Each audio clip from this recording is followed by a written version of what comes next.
పాకిస్తాన్లో ఆహార సంక్షోభం ఎదురైంది. గోధుమ పిండి కోసం కటకట్లాడుతున్నారు పాకిస్తానీ. ముఖ్యంగా రెండు ట్విన్ సిటీస్ ఇస్లామాబాద్ అండ్ రావల్పిండిలో ఇప్పుడు దీనిపైన తీవ్ర కొరత ఏర్పడుతుంది. మిల్లకి గోధుమల సరఫరా నిలిపేశారు అధికారులు. భారత్ సింధు జలాల్ని ఆపేయడం, ఆఫ్ఘన్ రవాణా అడ్డంకులతో పాకిస్తాన్ పరేషాన్లో పడిపోయింది. తిండికి దిక్కు లేకుండా అణు పరీక్షలకు సిద్ధమవుతున్నారు ఈ పాకిస్తాన్ కుక్కలు. బహుశా మీకు గుర్తుండే ఉంటుంది, శ్రీలంకలో ఒక ఎగ్ సింగిల్ కోడిగుడ్డు ధర 120 రూపాయలు అయింది. బంగ్లాదేశ్లో ఇటువంటి పరిస్థితులు నెలకొన్నాయి. నేపాల్లో కూడా ఒక రకమైనటువంటి సంక్షోభం ఎదురవబోతున్న సమయంలోనే అక్కడ రాజకీయ స్థితిగతులు మొత్తాన్ని కుదిలే విధంగా ప్రజలంతా ఆందోళన దిగి ప్రభుత్వాన్ని పడగొట్టేశారు. ఇప్పుడు అటువంటి పరిస్థితే పాకిస్తాన్లోకి రాబోతుందనంటే ఈ వెధవలు నిజంగా తినడానికి తిండి లేకపోయినా పోకడలు ఎక్కువ అంటారు. తెలుసా మీకు? తినడానికి తిండి లేకపోయినా పోకడలు ఎక్కువ అనేటువంటి సామెత బహుశా మీకు ఎక్కడైనా వినే ఉంటారు. అటువంటి పరిస్థితి. ఇంకో సామెత చెప్పాలంటే తినడానికి తిండి లేదు కానీ మీసాలకు సంపెంగను ఉన్నట్టుగా. మీకు తినడానికి తిండేమో లేదు వెరవకి, వీడిపోయి అణుపరీక్షలు చేస్తానంటున్నాడు. ఎక్కడ? సింధు ప్రావిన్స్లోని సింధు కొండల కింద మొత్తం భూమిని చీల్చి గదులు ఏర్పాటు చేసి అండర్ గ్రౌండ్ రూమ్స్లో అణుపరీక్షలకు సిద్ధమవుతున్నాడు. కానీ తినడానికి తిండి లేదట, గోధుమ పిండి దొరకట్లేదంట. అటువైపు మీ అందరూ తెలిసిందే, ఎక్కువగా ఈ కంట్రీస్లో గోధుమ పిండితో చేసిన రొట్టెలు, చపాతీలు ఇంకా ఇటువంటి తింటూ ఉంటారు. సో ఈ వెరవలకి ఇప్పుడు అది అందడం లేదంట. చూడండి ఎట్లా కొట్టకదస్తారు, చూడండి అక్కడ విజువల్స్ మీకు కనిపిస్తుంది కదా. ఆ కొట్టక తెచ్చే విధానం చూడండి. ఒకరిపై ఒకరి మీద పడిపోయి లైన్లు కట్టి క్యూలు పెట్టి పెద్ద ఎత్తున ఒక దగ్గర గుమికూడిపోయి దూరం ఎక్కడి నుంచో ఒకటి ఇసురుతూ ఉండి ఆ పిండి ప్యాకెట్ దాన్ని పట్టుకొని వీళ్ళు సంబరపడిపోయి అక్కడి నుంచి తీసుకొని వెళ్తూ ఉన్నారు. సో అత్యధికంగా ఇప్పుడు ఇస్లామాబాద్, రావల్పిండి ఈ ప్రాంతాల్లోనే ఈ కొరత ఏర్పడుతుందట. Rawalpindi flour mills association which held an emergency meeting to address the crisis. So రావల్పిండికి సంబంధించినటువంటి మిల్ అసోసియేషన్ మొత్తం కూడా ఒక ప్రత్యేక మీటింగ్ని కాల్ఫర్ చేసింది. Production will remain paralysed. మాకు గోధుమలు వస్తలేవు, మాకు ఇంపోర్ట్ లేదు అంటే వీళ్ళు ఎక్కువ ఎక్కడి నుంచి తీసుకొస్తారు? ఆఫ్ఘనిస్తాన్ నుంచి పట్టుకొస్తారు. దీన్ని ఆఫ్ఘనిస్తాన్ నుంచి గోధుమలు లేకుంటే వాటి వీటి పట్టుకొస్తారు, లేకపోతే ట్రాన్స్పోర్టేషన్కి ఇది ఒక రూట్. సో ట్రాన్స్పోర్ట్ మొత్తం బంద్ అయిపోయింది. గోధుమ పిండి రావాల్సిన ప్రాంతం నుంచి రావడం లేదు. సో దీంతో ప్రొడక్షన్ అంతా ఆగిపోయింది, కంప్లీట్గా కుంటుపడిపోయింది. ఒక రకంగా ప్యారలైజ్డ్ అనే పదం ఇక్కడ ఉపయోగించాల్సి వచ్చింది. Production will be remain paralysed అంటే పక్షవాతం. సో అది ఆగిపోయింది. Unless wheat permits are restored immediately. The association described the ban as ill-considered and cautioned that shortages could spiral into a humanitarian emergency. So మానవతా దృక్పథంతో వెంటనే మళ్ళీ దీన్ని పునరుద్ధరిస్తే మేము పబ్లిక్కి మళ్ళీ గోధుమ పిండిని సప్లై చేయడానికి సిద్ధంగా ఉన్నామని చెప్తూ ఉన్నాయి. The sudden suspension has deepened and already tense economic climate. అక్కడ ఆర్థిక స్థితిగతులు బాగాలేవు, ట్రాన్స్పోర్టేషన్ బ్లాకేజ్ గురయ్యాయి, వాటర్ షార్టేజ్ ఉంది. ఇవన్నీ జరుగుతున్న క్రమంలో ఇప్పుడు గోధుమ పిండి సిచ్యువేషన్. సో గోధుమ పిండి దొరక్క చచ్చిపోతున్న వెధవలు. Flour inflation has shot up at record pace, prompting anger from bakers and retailers. According to Pakistan Nanbai association, the price of kilogram flour అంటే ఒక్క ప్యాకెట్ ధర అక్కడ 79 రూపాయలంట. Has double to PKR, Pakistan రూపీస్లోనే 11,000. సో 79 కిలోలకు సంబంధించినటువంటి the price of 79 kilogram sack of red flour has double అంటే 79 కిలోల గోధుమ పిండి ప్యాకెట్ ఒక్కదానికి ధర డబల్ అయింది. దాని ధర ఇప్పుడు ఎంత అయింది అక్కడ పాకిస్తాన్లో? పాకిస్తాన్ రూపీస్లో 11,000 రూపాయలు అయింది. అంటే ఎంత పెద్ద మొత్తంలో పెరిగింది చూడండి. డబల్ అయిందంట రేట్ అది షహబాజ్ షరీఫ్ పీరియడ్లో. సో ఆయన అధికారులకు రాగానే. సో ఇప్పుడు అది మళ్ళీ ఎలా అయిపోయిందని అంటే డైరెక్ట్గా మళ్ళీ 12,800 రూపాయలు అయింది 79 కిలోల ధర. అంటే కేజీకి ఎంత ఉంది? ఆల్మోస్ట్ కేజీకి అబోవ్ 200 ఆ ధర వరకు ఉంటుంది. సో ప్రస్తుతానికి ఒక కేజీ ధర పాకిస్తాన్లో గోధుమ పిండి కావాలంటే ఎంత పలుకుతుందయ్యా అంటే అక్కడ కరెంట్ ధర వచ్చేసి 12,800. సో 12,800. సో 79 కిలోస్ సంబంధించినటువంటి ఒక బస్తా. సో 150 రూపాయలు, 170 రూపాయలు ఒక్క కేజీ గోధుమ పిండి పాకిస్తాన్లో ఇప్పుడు అక్కడి కరెన్సీ ప్రకారంగా 170 రూపాయలు. సో ఇది అక్కడ సిచ్యువేషన్. సో ప్రజెంట్ ఇంకా అది పెరుగుతుందట, ఇంకా రోజుకి ఎక్కువ అవుతోంది. సో ఇప్పుడు నేను ఈ వార్త చెప్పే సమయానికి నేను గూగుల్లో చూశాను. సో ఈ రోజు ఎంత ఉంది దాని ధర అని నేను సెర్చ్ చేస్తే 25,000 రూపాయల నుంచి 50,000 కూడా పలుకుతోందట. ఊరు నాయనో అంటే ఆ దుర్మార్గులు కనీసం అక్కడ తిండి తినాలంటే కూడా వాళ్ళు ఎక్కువగా మనలాగా రైస్ తినరు, ఈ గోధుమలు లేకపోతే చపాతి ఇలాంటివి ఉంటాయి.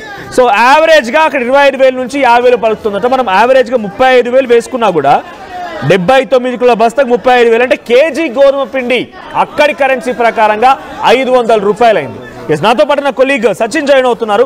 సచిన్, సో జనరల్గా మనం చూసేది ఎప్పుడైనా కూడా పాకిస్తాన్లో ఇన్ఫ్లేషన్ అనేది కామన్. పాకిస్తాన్లో ఆకలితో అలమటించినా కూడా మీసాలకి సంపెంగనున్న కావాలంటారు ఆ విధవలు. సో ప్రజెంట్ గోధుమ పిండి ధర చాలా అత్యధికంగా పెరిగిపోయింది.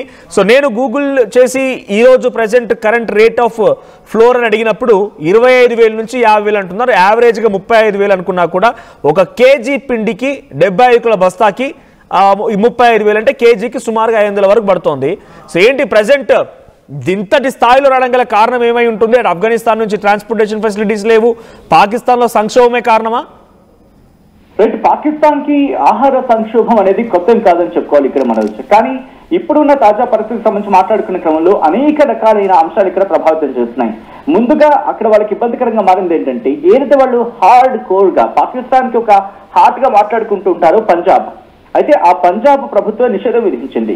పంజాబ్ ఆహార విభాగం ఏం చేస్తుందంటే హఠాత్తుగా రావల్పిండి అలాగే ఇస్లామాబాద్లలో పనిచేస్తున్న మిల్లులకు, ఈ మిల్స్ ఉంటాయి కదా, వాటికి గోధుమ సరఫరా నిలిపివేస్తుంది. దీంతో ఈ తాజా సంక్షోభం ప్రారంభమైంది. ఈ సరఫరా నిలిపివేతకు సంబంధించి మాట్లాడుకుంటే ఇక్కడ పంజాబ్ ప్రాంతాల నుంచి సరఫరాపై పూర్తిగా ఆధారపడి ఆ 2 నగరాలు అంటే రావల్పిండి కావచ్చు అలాగే ఇస్లామాబాద్, ఈ రెండింటికి సంబంధించి గోధుమ పిండి లభ్యత అంటూ ఉంటాం. అంటే గోధుమ పిండికి సంబంధించి ఆ గోధుమ పిండి వీళ్ళకి రావాలి, దాని తర్వాత మిల్లు అది ఆ ఫ్లోర్ కింద మారాలి, ఈ ప్రాసెసింగ్ జరుగుతూ ఉంటుంది. దాన్ని గోధుమల్ని ఆపేసిన తర్వాత వాటి లభ్యత అంటే గోధుమ పిండి లభ్యత తగ్గిపోయింది. దీంతో ఫ్లోర్ మిల్స్ అసోసియేషన్ ఏం చేశాయంటే పిండి పంపిణీని నిలిపివేస్తామని చెప్పి ప్రకటించాయి. అంటే ఆల్రెడీ వీళ్ళు పిండి వాళ్ళ దగ్గర ఉంది, అవైలబిలిటీలో ఉంది.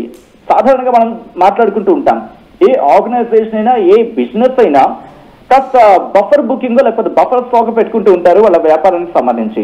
కాబట్టి ఈ మిల్స్ దగ్గర కూడా ప్రస్తుతం ఉంది. దానికి జరిగింది ఏంటంటే ఈ పంజాబ్ కావచ్చు, at the same time Rawalpindi కావచ్చు, ఇస్లామాబాద్, ఈ కీలకమైన నగరాల నుంచి రావాల్సిన గోధుమలు ఎప్పుడైతే నిలిచిపోయాయో తర్వాత అంటే నిలిచిపోవడం ఇన్ ద సెన్స్ ఆ ప్రభుత్వాలు అంటే పంజాబ్ ప్రభుత్వం ఇక్కడ వీళ్ళకి ఇవ్వట్లేదు ఈ మిల్స్ కి సంబంధించి. దీంతో వీళ్ళు ఇప్పుడు నిరసన చేపట్టున్నారు. ఫ్లోర్ మిల్స్ అసోసియేషన్ ఏం చేస్తుందంటే పిండి పంపిణీ నిలిపివేస్తామని చెప్పి ప్రకటించింది. దీంతో ధరల పెరుగుదల గురించి మాట్లాడుకుంటే ఏకంగా ఆమాంతం పోనీ 80 కిలోలు పోనీ 100 కిలోలు అనుకుందాం. 100 కిలోల బియ్యం బస్తా ధర 100 కిలోల బియ్యం బస్తా కాదు గోధుమ పిండి బస్తా ధర 11,000కు వెళ్ళిపోయింది. గతంలో ఒక 5,000 5,500 పాకిస్తానీ రూపీస్ అంటూ ఉంటాం పీకేఆర్. ప్రస్తుతం పోనీ ఒక 100 కిలోలు అనుకుందాం, అది 79 కిలోలు అంటారు. పోనీ ఆన్ లీస్ట్ కండిషన్స్ ఒక 100 కిలోలు అనుకుందాం. అంటే ఒక కేజీ గోధుమ పిండి ధర, ఒక కేజీ గోధుమ పిండి ప్యాకెట్ ధర 11,000 రూపాయలకు వెళ్ళిపోయింది. ఇది ఇంకా పెరిగే అవకాశం ఉందని చెప్పి మాట్లాడుకుంటున్న సందర్భం. దీంతో పాటు పెరిగిన పిండి ధరలకు అనుగుణంగా రొట్టెల ధరలు కూడా పెంచడానికి ప్రయత్నించాయి అక్కడ బేకర్స్. అఫ్ కోర్స్ మనకు తెలిసిందే, ఎందుకంటే గోధుమ పిండి కాదు దానికి తదనుగుణంగా ఉండే మిగిలినవి కూడా ఆ వాటి మీద బేస్ అయ్యేవి కూడా, దీంతో వెంటనే అక్కడ మిగిలిన వాటి రేట్లు కూడా పెరిగిపోతున్నాయి. సో దీంతో ప్రభుత్వం చర్యలు తీసుకుంటోంది, జరిమానాలు కూడా విధిస్తోంది అని చెప్పి చెప్తున్నప్పటికీ కూడా అక్కడ దుకాణాలు ఏవి వాళ్ళ మాట వినట్లేదు. ఒకవేళ ప్రభుత్వాలు కూల్చేస్తామని చెప్పినప్పటికీ కూడా వాళ్ళ మాట వినట్లేదంటే సంక్షోభం ఏ స్థాయిలోకి వెళ్ళిపోయిందో మనం చూస్తాం. ఇదేం కొత్త కాదు వీళ్ళకి. గత జనవరిలో అంటే జనవరి 2023 సబ్జెక్ట్ కరెక్షన్ ఇయర్. సో జనవరి 2023లో కూడా పరిస్థితి ఇంత దారుణంగా ఉండింది. ఏకంగా గోధుమ పిండి కోసం స్టాంపేడ్ జరిగిన పరిస్థితి మనోజ్. ఎందుకంటే సబ్సిడీపై గోధుమ పిండి ఇచ్చింది అప్పుడు ప్రభుత్వం. దీంతో ప్రజలు ఒక్కసారిగా గుంపులకి ఎగబెట్టడం ప్రారంభించారు. దీంతో స్టాంపేడ్స్ అక్కడ చోటు చేసుకుంది, ప్రాణ నష్టాలు జరిగాయి. దాంతో పాటు సైనిక రక్షణ కూడా కల్పించాల్సి వచ్చింది. ఎంత దారుణమైన పరిస్థితులు అప్పుడు చూస్తుందంటే కనుక గోధుమ పిండి బస్తా వాటి సరఫరా ఉంటుంది, పంపిణీ ఉంటుంది కదా, వాటి వాహనాలకు ఏకంగా AK-47 లాంటి ఆ యుద్ధానికి సంబంధించి సాధారణంగా వాడుతూ ఉంటారు వాటిని, ఆ గన్స్ ని. వాటితో పాటు సాయుధ గార్డ్స్ నిచ్చి అంటే ఆర్మ్డ్ ఫోర్సెస్ ని AK-47తో ఆర్మ్డ్ ఫోర్సెస్ ని ఇచ్చి ఆ వెహికల్స్ కి రక్షణ కల్పించి గోధుమ పిండి బస్తాలను పంపించాల్సిన ఆ పీక్స్ కి చేరుకున్న పరిస్థితి. ఇంకా మాట్లాడుకోవాలంటే కరాచీ లాంటి నగరాల్లో ఏకంగా గోధుమ పిండి ధర అప్పుడు మాట్లాడుకుంటే ఏకంగా 140 నుంచి 160 రూపాయలకు చేరిపోయింది. అది కొరత కావచ్చు, ద్రవ్యోల్బణం కావచ్చు, సాధారణంగా ద్రవ్యోల్బణం అంటూ ఉంటాం, వీటి ప్రభావం. సో ఇది వీళ్ళకేం కొత్త కాదని చెప్పుకోవాలి. బట్ ఇప్పుడున్న పరిస్థితుల్లో మాత్రం అంటే అక్కడున్న ప్రధానమైన కారణాలు ఏంటంటే వాతావరణ మార్పులు కావచ్చు, ప్రకృతి విపత్తులు. వీటి కన్నా రీసెంట్ గా మనం నీటి సరఫరాకు సంబంధించి ఆపేశాం. డ్యామ్లు డ్యామ్ సాధారణంగా నిండుకుండలా ఉండాల్సిన డ్యామ్లు కూడా ప్రస్తుతం నీటి కొరతను ఎదుర్కొంటున్నాయి, నీటి ఎద్దరిని ఎదుర్కొంటున్నాయి. పంజాబ్ కావచ్చు, సింధ్ కావచ్చు, ఈ ప్రాంతాల ప్రజలకు సాధారణంగా వాళ్ళు ఈ సింధు నదికి సంబంధించి ఆ జలాల మీద వాళ్ళు బేస్ చేసుకుని వాళ్ళు పంట పండిస్తూ ఉంటారు. ప్రస్తుతం అది నిలిచిపోవడంతో వాళ్ళు కాస్త ఇబ్బందిగా ఫీల్ అవుతున్న సందర్భం ఉంది. అక్కడ వరదలు కావచ్చు, కరువు కావచ్చు, ఎండల వల్ల కావచ్చు, ఈ ప్రభావం అంటే ప్రతికూల వాతావరణ ప్రభావం అక్కడ దిగుమతి మీద ప్రభావం చూపిస్తూ ఉంటుంది. వర్షాలు కూడా లేవు, అయితే అక్కడ అతివృష్టి లేకపోతే అనావృష్టి. దాంతోపాటు ఆర్థిక మాంద్యం, దేశంలో ఆర్థిక సంక్షోభం ఉంది. మరోపక్క ద్రవ్యం అనేది పతనం అయిపోతుంది రోజు రోజుకి. పాకిస్తాన్ రూపాయి ఈ రోజు బహుశా 200 ఎంత ఉందనుకుంటా, ఇంకా పైచిలికి ఉంది తప్ప ఎక్కడ తగ్గిన పరిస్థితి లేదు డాలర్తో కంపేర్ చేసుకుంటే. దాంతోపాటు వాళ్ళ పనితీరు తగ్గిపోయింది. ప్రజల ఆహారాన్ని కొనుగోలు చేసే శక్తి ఉంటూ ఉంటుంది, అది రోజు రోజుకి క్షీణించిపోతోంది. దాంతోపాటు జనాభా విపరీతంగా పెరిగిపోతోంది. వ్యవసాయ విధానాలు సమర్థవంతంగా లేవు. సచిన్, ఇక్కడ come across Rawalpindi and Islamabad సంబంధించి ఎందుకు షార్టేజ్ వచ్చిందని అడిగినప్పుడు పంజాబ్ లో అత్యధికంగా వీట్ ప్రొడక్షన్ జరుగుతుంది. రావల్పిండి అండ్ ఇస్లామాబాద్ సంబంధించిన మిల్ అసోసియేషన్స్, మిల్లర్స్ నుంచి దాన్ని ఆ గోధుమల్ని కాస్త పిండిగా మార్చి ఆ పిండిని సప్లై చేస్తూ ఉంటారు. అటు ఖైబర్ పఖ్తూన్ఖ్వా అండ్ సింధు ప్రావిన్స్ కూడా మేజర్ గా సప్లై చేసేది ఇక్కడ నుంచే. బట్ ఇప్పుడు ఈ 2 సిటీస్ లోనే షార్టేజ్ వచ్చింది, అక్కడికి మిల్క్ కి వెళ్ళట్లేదు. ఎందుకు రీజన్? అక్కడ డైరెక్ట్ గా from the farmers or directly from the government ఎందుకు సప్లై చేయడం లేదు? దాన్ని పిండిగా మార్చి పబ్లిక్ డిస్ట్రిబ్యూషన్ లేకపోతే వాళ్ళకి సేల్ కోసం ఎందుకు ఇవ్వడం లేదు? What is the reason behind this? Right, దీనికి సంబంధించి పూర్తిగా మనకి ఇన్ఫర్మేషన్ తెలియాల్సింది. ఎందుకంటే అక్కడ సాధారణంగా మనం చూస్తూ ఉంటాం ప్రతి దాని వెనకాల ఒక ఇన్డెప్త్ రీజన్ ఉంటుంది. తేలికపాటి రీజన్ అయితే కాదు, బయటకు చెప్పడానికి ఒక రీజన్ ఉంటుంది, కానీ ఇన్డెప్త్ రీజన్ వేరే ఉంటుంది. సాధారణంగా మీకు గుర్తుంటే 2023 సందర్భంలో కూడా ఇటువంటి పరిస్థితి ఎదురైనప్పుడు రాజకీయ నేతలు కావచ్చు, లేకపోతే ప్రముఖులు కావచ్చు, వాళ్ళ ఇళ్లలోకి పంపించేసుకున్నారు. వాళ్ళ ఇళ్లలోకి ఎగ్జాక్ట్ దీని క్వశ్చన్ గురించి దానికి సమాధానం వెతికినప్పుడు కొన్ని పాకిస్తాన్ మీడియా కథనాలను ఫాలోఅప్ చేస్తే దాంట్లో చూసిన అంశం ఏంటంటే సచిన్, ఇక్కడ రీజన్ ఏంటంటే పంజాబ్ లో ఉన్నటువంటి పబ్లిక్ కి కాకుండా దీన్ని స్మగ్లింగ్ చేస్తున్నారు. అంటే పంజాబ్ లో ఉన్నటువంటి రిసోర్సెస్ ముందుగా యూజ్ చేసుకున్న తర్వాత, అక్కడ ఉన్న పబ్లిక్ ఎక్కువగా యూజ్ చేసుకున్న తర్వాత, పంజాబ్ అంటే పాకిస్తాన్ పంజాబ్ ప్రావిన్స్, సో అక్కడి వాళ్ళు ఎక్కువగా యూజ్ చేసుకున్న తర్వాత మిగిలింది పంపించాలి. కానీ దీన్ని ఖైబర్ పఖ్తూన్ఖ్వా సింధు ప్రావిన్స్ కి పంపించి అక్కడి నుంచి నేషనల్ సెక్యూరిటీ కూడా ఇది విఘాతం కలిగించవచ్చు అనంట. అంటే వాళ్ళ ఉద్దేశం ఎలా ఉంది దీంట్లో అనంటే, పంజాబ్ లో అత్యధికంగా ఈ ఫ్లోర్ ప్రొడక్షన్ జరిగిన తర్వాత దాన్ని ఖైబర్ పఖ్తూన్ఖ్వా సింధు లాంటి రాష్ట్రాలకు తీసుకొని అక్కడి ప్రావిన్స్ నుంచి వాటిని వేరే వేరే కంట్రీస్ కూడా సప్లై చేస్తూ ఉన్నారు. So we are the highest production, మేము పంజాబ్ లో హైయెస్ట్ ప్రొడక్షన్ చేస్తూ ఉంటే దీన్ని బ్రోకరిజం చేసి దీని ద్వారా లబ్ధి పొందుతున్న రాష్ట్రాలు వేరే ఉన్నాయి. So we would like to limit at our self itself, అంటే మేమున్న దగ్గర దాన్ని లిమిట్ చేస్తాము, ఈ లాభాన్ని ఖైబర్ పఖ్తూన్ఖ్వా సింధు ప్రావిన్స్ కి ఇవ్వలేము అనే రకంగా వాళ్ళు లిమిట్ చేసినట్టుగా అర్థమవుతోంది. Is that a good way? ఇదే పాయింట్. ఎందుకంటే 2023 సందర్భంలో కూడా మనోజ్ మీకు గుర్తుండుంటే ఎప్పుడైనా రాజకీయ సంక్షోభం తలెత్తుతోందనే అనే అంశం గురించి మాట్లాడుకున్న సందర్భంలో ఇటువంటి పరిస్థితులే అక్కడ కారణమవుతూ ఉంటాయి. ఈ రోజు ఎందుకంటే మీకు కొద్దిసేపటి క్రితం మనం మాట్లాడుకున్నట్టుగా అక్కడి ప్రజలకు కాకుండా పంజాబ్ అనేది వాళ్ళకి హార్ట్ ఆఫ్ ద కంట్రీ, అక్కడ రాజకీయ నేతలు ఉంటూ ఉంటారు, అక్కడి నుంచే నిలిచిపోయింది సరఫరా. ఈ రోజు వాళ్ళ మిల్లర్లు బయటకు వచ్చాయి ఆందోళన చేయడానికి కారణం అదే. ఎందుకంటే వాళ్ళు అక్కడ గోధుమలు నిలిపేశారు కాబట్టి. రిమెంబర్, ఇక్కడ గోధుమ పిండి కొరత లేదు, ఇప్పటికిప్పుడు గోధుమ పిండి కొరత అనేది అక్కడ లేదు. This is crystal clear. But మిల్లర్లు ఆపేయడంతోనే ఈ కృత్రిమ కొరత అనేది వచ్చింది. ఇప్పుడు అఫ్కోర్స్ కొరత అనేది భవిష్యత్తులో ఒక 2-3 నెలలు వచ్చి ఉండొచ్చు గాక.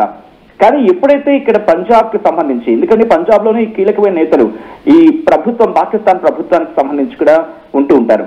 ఎందుకు మనకి మాట వినిపిస్తూ ఉంటుందంటే ఈ సింధు ప్రజలు కావచ్చు, బెలూచిస్తాన్ కావచ్చు, ఖైబర్ పఖ్తూన్ఖ్వా కావచ్చు, గిల్గిట్ బాల్టిస్తాన్ ప్రజలు కావచ్చు, వీళ్ళందరూ ఏమంటూ ఉంటారు, మరి ముఖ్యంగా సింధు ప్రజలు అయితే పంజాబ్ ప్రాంతం మీద ఎందుకు అంత గుర్రుగా ఉంటారంటే మా ప్రాంతంలో ఉన్న వనరులు దోచేసుకుని వెళ్ళి పంజాబ్ లో వాళ్ళు పెట్టుకుంటూ ఉంటారు, పంజాబ్ లో వాళ్ళు దాచుకుంటూ ఉంటారు, పంజాబ్ బాగుపడుతూ ఉంటుంది, ఆ ప్రాంతమే వెలుగొందుతూ ఉంటుంది, అక్కడ ఉన్న నేతలు మాత్రమే బాగుపడుతూ ఉంటారు, మాకు ఎటువంటి సౌలభ్యాలు కల్పించడం, మాకు ఎటువంటి ఫెసిలిటీస్ ఉందో, మాకు ఎటువంటి అంతవరకు అని చెప్పి. సో ఇప్పుడు అదే పంజాబ్ లో ఉన్న నేతలు ఎప్పుడైతే ఇది చేపట్టారో దీని ఇంపాక్ట్ అంటే అది కారణం ఏదైనా కావచ్చు, వాళ్ళు ఎందుకు కృత్రిమ కొరతలు సృష్టించారు అనేది రీజన్ అవుతుంది. ఇది మళ్ళీ 2023 పరిస్థితికి దారితీస్తుందా, లేకపోతే పాకిస్తాన్ లో అక్కడ ప్రభుత్వం కాస్త అస్థిర ప్రభుత్వం అని చెప్పి వినిపిస్తున్న తరుణంలో ప్రభుత్వం మీద ఏమైనా వ్యతిరేకతకు వెళ్తే వెళ్ళే అవకాశం ఉందా? ఇలాంటి ఉద్యమాలు ఏమైనా వచ్చే అవకాశం ఉందా? Right, thank you Sachin, thank you for the updates. మొత్తంగా అసలు ఇప్పుడున్న సిచ్యువేషన్ లో పాకిస్తాన్ లో ఏంటి ఈ ఇన్ఫ్లేషన్ అంటే, ఫస్ట్ అండ్ ఫార్మోస్ట్ మీకు అర్థమవడం కోసం మీకు అర్థమయ్యే రీతిలో చాలా షార్ట్ గా చెప్పే ప్రయత్నం చేస్తాను. సింధు జలాల నీళ్ళని ఒక్క చుక్కను కూడా పాకిస్తాన్ మనం వెల్లడిపడలేదు. సో ఎక్కువగా సింధు జలాల ద్వారా లబ్ధి పొందేటువంటి ఫస్ట్ అండ్ ఫార్మోస్ట్ ప్రావిన్స్ ఏదైనా ఉంది పాకిస్తాన్ లో అంటే అది Punjab province. So Punjab province కి ఇప్పుడు సరైన రీతిలో నీళ్లు వేయడం లేదు. ఆ తర్వాత అక్కడ జరిగేటువంటి గోధుమల ప్రొడక్షన్ అయితే ఉంటుందో, అధిక సంఖ్యలో సాగు జరిగేది ఉంటుందో, దీని ద్వారా గతంలో ఏం జరిగిందట అంటే ఎక్కువ మొత్తంలో ఖైబర్ పఖ్తూన్ఖ్వా, సింధు ప్రావిన్స్ ఈ ప్రాంతాల వాళ్ళు చాలా అధిక మొత్తాలు తీసుకునేవారట వీళ్ళ దగ్గర నుంచి. సో వీళ్ళు ప్రొడక్షన్ చేసేవారు. అక్కడ రావిల్పిండి, ఇస్లామాబాద్లో మిల్స్ ఉన్నాయి. దాని నుంచి గోధుమ పిండి మొత్తం కూడా ఇటు సింధు ప్రావిన్స్ నుంచి వరకు అటు ఖైబర్ పఖ్తూన్ఖ్వా వరకు వెళ్ళిపోయేది. సో దీని ద్వారా ఏం జరిగేదట అంటే అక్కడ వాళ్ళు ఎక్కువగా దీన్ని స్టోర్ చేసి ఈజీ సప్లై ఉండడం వల్ల ప్రైస్ తక్కువగా ఉండేది. సో రైతులకి లాభం జరగడం లేదు. ఇక్కడ ఈ సింధు ప్రావిన్స్ అండ్ ఖైబర్ పఖ్తూన్ఖ్వాలో వాటిని స్టోర్ చేసి అక్కడి నుంచి ఇతర దేశాలకు, ఉదాహరణ ఖైబర్ పఖ్తూన్ఖ్వా నుంచి ఆఫ్ఘనిస్తాన్కి ఈజీ రూట్ ఉంటుంది. ఆఫ్ఘనిస్తాన్ నుంచి చాలా మంది ఖైబర్ పఖ్తూన్ఖ్వాకి వచ్చి అక్కడ నుంచి వీటి తీసుకుని వెళ్ళిపోయేవారు. సో ఈజీ అవైలబిలిటీ ఉంది. ఇప్పుడు ఆఫ్ఘనిస్తాన్కి పాకిస్తాన్ విభేదాలు ఉన్నాయి. సో ఇప్పుడు ఖైబర్ పఖ్తూన్ఖ్వాకి అధిక మొత్తంలో మనం పంపిస్తే మళ్ళీ ఆఫ్ఘనిస్తాన్కు చేరుతాయి. సో ఈ నేషనల్ సెక్యూరిటీకి విఘాతం కలుగుతుంది ఒకటైతే, ఈ ఫుడ్ సప్లై ఏదైతే జరుగుతుందో అది ఎక్కువగా సప్లై అవ్వడం మూలంగా ధర తగ్గుతుంది. మాకే తినడానికి లేదు పంజాబ్ ప్రావిన్స్లోనే, మేమే పండిస్తాము, నీళ్లు లేవు ఇక్కడ, మా పంటలో మళ్ళీ మిల్లులు రన్ చేసి మిల్ల ద్వారా పిండి పట్టించి పిండిని మొత్తాన్ని కూడా మీకు సప్లై చేస్తాం, మరి మేమే అడక తినాలి, మేమేడ చావాలి. సో అందుకే మేము ఇక్కడ చచ్చిపోతున్నాం కాబట్టి మీరు కంట్రోల్ చేసుకోండి అని చెప్పడంలో ఇండైరెక్ట్గా వీళ్ళు ఏం చేశారంటే ఆ ఫ్లోర్ మిల్స్ని కంప్లీట్గా క్లోజ్ చేశారు. ఫ్లోర్ మిల్స్ని కంప్లీట్గా క్లోజ్ చేసి దాటిని ట్రాన్స్పోర్టేషన్ లేకుండా అడ్డగించి ఇప్పుడు ఖైబర్ పఖ్తూన్ఖ్వా, సింధు ప్రావిన్స్ లాంటి ప్రాంతాలకి అక్కడ ఉన్నటువంటి బేకరీస్కి కానివ్వండి ఈ పిండి నుంచి మళ్ళీ బ్రెడ్ అవుతూ ఉంటుంది. సో బ్రెడ్ ఏం లేదు, వీళ్ళకి చపాతీస్ లేవు, కంప్లీట్ గోధుమ పిండి అనేది ఒక రకంగా ఖైబర్ పఖ్తూన్ఖ్వా అండ్ సింధు ప్రావిన్స్ రెండు ప్రాంతాల్లో కూడా బ్యాన్ చేశారు కంప్లీట్గా. ఒకటి రీజన్ నీళ్లు లేవు, తక్కువ పండుతోంది, పండించిందంతా కూడా గతంలో పంపిస్తే వాళ్ళంతా కూడా దాచుకొని అధిక మొత్తానికి చేసి వేరే ప్రాంతాలకు అమ్మేసుకున్నారు. నేషనల్ సెక్యూరిటీ కూడా విఘాతం కలుగుతుంది. ఇక్కడ ఆఫ్ఘనిస్తాన్ మళ్ళీ ఖైబర్ పఖ్తూన్ఖ్వాకి వచ్చి ఖైబర్ పఖ్తూన్ఖ్వా నుంచి గోధుమ పిండి తీసుకెళ్తారు కాబట్టి సో ఇవన్నీ ఇష్యూస్ కలగలిపి సింధు ప్రావిన్స్ కి కూడా ఒక యుద్ధమే. సింధు దేశ్ కావాలని చెప్పి వాళ్ళు పోరాడుతూ ఉన్నారు. సో సింధు దేశ్ కావాలని చెప్పి వాళ్ళంతా పోరాడుతున్న క్రమంలో వారందరికీ కూడా ఈ ఫుడ్ వెళ్తోంది, ఈ గోధుమలు వెళ్తున్నాయి. సో వారు స్టేబుల్ అవుతున్నారు. సో ఎలాగైనా సరే నా చుట్టూ ఉండే వారందరూ కూడా లబ్ధి పొందుతున్నారు నాకంటే ఎక్కువ. కాబట్టి నేను పంజాబ్ ప్రావిన్స్ లో ప్రొడక్షన్ అయ్యేటువంటి ఆ పిండిని ఎవరికి ఇవ్వనని చెప్పి ఎక్కడి వాళ్ళు అక్కడే ఆపేశారు. సో ప్రస్తుతం దాని తాలూకు పర్యావసనమే పాకిస్తాన్ నెలకొంది. ఆకలితో అలమటించే పరిస్థితి వచ్చింది. సో గోధుమ పిండి లేకపోతే ఆకలితో అలమటిస్తారా అంటే ఆ వెధవలు తిండి తినరు చక్కగా. మనలాగా రైస్ ఉండదు అక్కడ, మనకున్నంత ఆహారం లాగా వాళ్ళు అక్కడ రైసు లేకపోతే ఇతరత్ర పంటలు ఏముండవు. వానికి దొరికిందల్లా గోధుమలు పండించుకోవడమే, గోధుమలు లేకపోతే ఇంక ఇతరత్ర చిన్న చిన్న పంటలు అంతే. పెద్దగా వానికి మనలాగా వ్యాస్ట్ వెరైటీ ఆఫ్ ఫ్రూట్స్ లేకపోతే ఇంకా వ్యాస్ట్ వెరైటీ ఆఫ్ క్రాప్స్ ఏముండవు. అక్కడ నీటి శాతం చాలా తక్కువ. ఇప్పుడు అంతకీ మనం సింధు జలాలు నీళ్ళు ఆపేస్తాం, ఇంకా మొత్తానికే నీళ్ళు లేవు. సో అడిక్క తినే పరిస్థితి వచ్చింది పాకిస్తాన్లో. కానీ ఈ దుర్మార్గులు అణుపరీక్షలు మాత్రం ఆపడం లేదు. సో ఇటువంటి సిచ్యువేషన్లో డెఫినెట్గా సరే మనం ఈ న్యూస్ నుంచి అది మాట్లాడకపోయినా కూడా భారతదేశ ప్రజల పాపం గొట్టిందని అనిపిస్తోంది. మీ అభిప్రాయం ఏంటి? కామెంట్ చేయండి.